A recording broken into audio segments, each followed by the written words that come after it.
Hello and welcome again friends. So now friends, after watching the first lecture, I am sure that you are understanding and enjoying the autocomplete method. Now, in the last lecture we have passed no parameter to the autocomplete program and we have just performed a simple autocomplete operation. But now, from this lecture we are going to learn the implementation of many more different options in autocomplete method. So starting with the autofocus part. Now we are starting the autofocus method in autocomplete part. So what does the autofocus method do? So many times you have observed that whenever you are searching anything, like you have typed ABC or XYZ anything, so the filtered part which comes in the downside the this, so an automatic colored part on the first option is appear. So how this part is appearing? So this is the part of autofocus, which means it automatically focus the first option of that filtered list.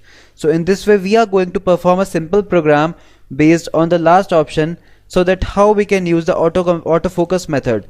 The autofocus method has its default value as false, so we have to change its value to true. So now we are moving on to our Dreamweaver software to perform a simple programming code to understand the autofocus method in a better way. So now friends, here in front of us is a simple code written in front of you, and I am sure that you understood it because the last program we have performed the same task. So starting with the body part, I have declared a div class UI widget, which I have done in the last lecture too. So the widget part is declared here. Here I have taken a label which is basically used in forms for tags, and here I have given a message that it is tags, and the ID I have taken is text. So I have told you that the in label part and the input part should be same, so the better understandability of the program is maintained. Now starting here, we have declared a script in which $function, and we have taken a variable available tags. So we can use the variable name any type since the variable is declared directly. So it's a direct way of declaring the method in JavaScript. Now we have taken some names of the courses which are there in the libraries. So now what's the functionality we have to perform? Like if I am saving it and going for the output, then you will observe that the HTML part is visible, the box is visible, but we can't type anything. And if we type anything, no part of autocomplete is coming. So we have to perform our functionality for this. So starting with $, and we will use the ID. So what ID we have written? We have written the ID as input ID tags. So the ID will be tag here and here hash tags in this way, and we will provide it with the autocomplete functionality. So autocomplete, and we will use the open part and the open brace for it. Now firstly we have to define the source. The source part or the source option is that option of the autocomplete method which is used everywhere in this autocomplete part. So no program can be used without the source part in this method.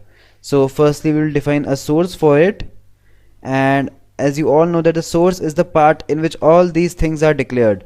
So the source of this is the variable available tags. So I am just copying it and I am pasting it here. So it will be pasted here, and I will put a comma to add more tags. Now we have to use the autofocus method. So starting with this autofocus, and I will put the value of this is true because the default value of autofocus method is false. So I have put it. I am reducing the spaces and closing the required brackets and saving it and going for the output. So now friends, you can observe the same thing which I have shown you before starting the script part. Now I am writing, let's say A. So action script. So you can observe that just on writing the A, firstly the whole list is filtered, and the auto action script part is directly autofocused, which means the yellow light is already there on the action script part without moving the mouse part. So this basically save the clicks and we directly use the keyboard to operate this. So in this way I can select this. You can show it again, you can observe it again like this. I have removed the mouse from here and let's say A. So action script is already there with a yellow light. Now let's say that I remove the autofocus part to false.